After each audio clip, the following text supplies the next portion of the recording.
devotion where I recorded ourselves and talked about the last portion of Jesus with the Samaritans there, and now we're moving on to the last portion of this story. And when we come to this part, Jesus is traveling again from Samaria, where he was, to his original place in Galilee, where he was headed to. And so we're going to open it up in John chapter 4, verses 46 through 54. And he says, he went again to Cana of Galilee, where he had turned the water into wine. That was the same place where he was during his first miracle that we looked at before. And there was a certain royal official whose son was ill at Capernaum. When this man heard that Jesus had come from Judea of Galilee, he went to him and pleaded with him to come down and to heal his son, since he was about to die. Jesus told him, "Unless you people see signs and wonders, you will not believe." "Sir," the official said to him, "come down before my boy dies." "Go," Jesus told him, "your son will live." The man believed what Jesus had said to him and departed. While he was still going down, his servants met him, saying that his boy was alive. He asked them at what time he got better. "Yesterday at 1 p.m, the fever left him," they answered. The father realized this was the very hour at which Jesus told him, "Your son will live." So he himself believed, along with his whole household. Now this was also the second sign Jesus performed after he came to Judea, to Galilee. So we get to this point where Jesus is in Cana, where the first miracle happened with turning water into wine, which was nearby to his hometown area. And in the verses before that, we see that Jesus said no prophet is welcome in his hometown, because they knew him. They've seen Jesus grew up there. They knew who he was, and so they did not really believe that Jesus was the Messiah, and so that he kind of moved on from that area, came over to Cana, and this is where we're at. Now, Jesus' whole purpose of coming was to what? What was it? Redeem us and take us back home with him. Redeem us, to die for our sins. But it's to build that relationship with himself. Right? He was here to die for our sins, to have a relationship with us. And what does having a relationship with Christ entail? What is the main thing that entails? Faith. That's what I was looking at. Yeah, faith. Faith. True, authentic faith. And there are three things that, when I was doing my studying, that I saw about faith in this passage. And the first one is that true faith requires, it's reasonable. It's something that we think about. Christianity is a religion that it's logical, very logical. We think about things. And it's also a lot of faith involved as well. Another one is true faith. It's trusting. It takes a lot of trust to have true faith. And then the last one is transforming. It transforms our lives when we have that type of faith.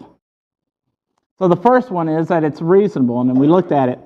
It's this man, this royal official. We don't know a lot about this royal official. He's not mentioned in any other story in the Bible but right here. In being a royal official, some scholars think that he might have been somebody high with King Herod at that time in the region of Galilee. He was a very high up man, kind of like how Nicodemus was. with the Jews. He was a royal official. People knew him. He was sophisticated with everything. He had everything that he needed at his disposal. But he lived in Capernaum, which was probably about 20 miles away from where they were at right now. And this royal official came to Cana because his son was dying at the moment. He had tried everything. Like I said, he was a royal official. He had all the finest doctors at the time there. They couldn't do anything at it. He was at his wit's end. He had tried everything in his ability to help heal his son. Nothing had worked. And he had heard that Jesus was coming to Cana. Word traveled fast at that time. He had heard of all the miracles and things that Jesus had done and went there. And that's the first step of faith. It's a very little bit of faith, but it's the very first step. He heard, he thought about it, he had tried everything, and he came to his rock bottom position, and he said, maybe Jesus can do something for me. And then he travels. He travels from Capernaum to Cana. I don't know how many days he traveled or if he did it all in one day. Like I said, it's about 20 miles, so he probably traveled in one day up there.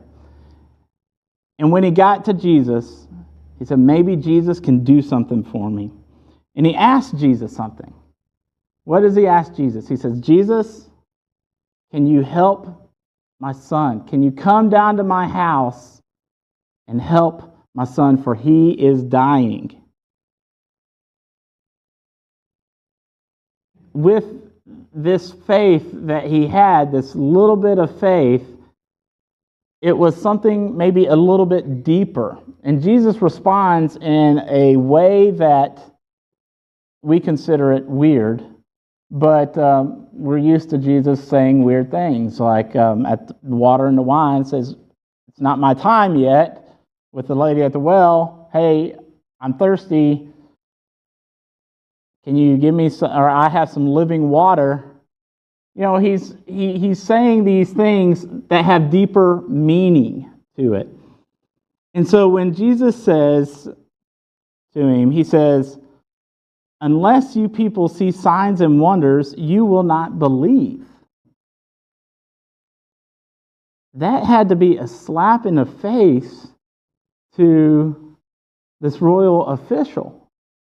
And the Greek portion, I know you don't care about Greek, but that you, and there is a plural you, meaning all y'all. Okay? He wasn't just talking to the He wasn't just talking to the royal official, but he was talking to everybody else there. He said, all y'all look for these signs and wonders, but yet you still don't believe. This guy was at his wit's end trying to figure out how to save his son. And I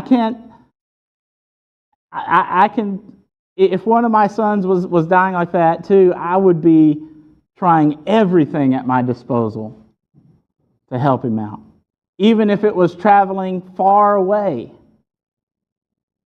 That's what this guy did. And so he went to Jesus, and he hears this. He's probably like, what do you mean? I need you to help him. Sir, the official said to him, come down before my boy dies. He's asking Jesus and pleading with him to come. So he believes, this royal official believes, that Jesus has the power to heal him. He believes this. He thinks that it's true. He's heard about these signs and wonders that Jesus has done, and he wants that. But Jesus is getting at a deeper issue. He's saying, just because I've done these signs and I've done these miracles,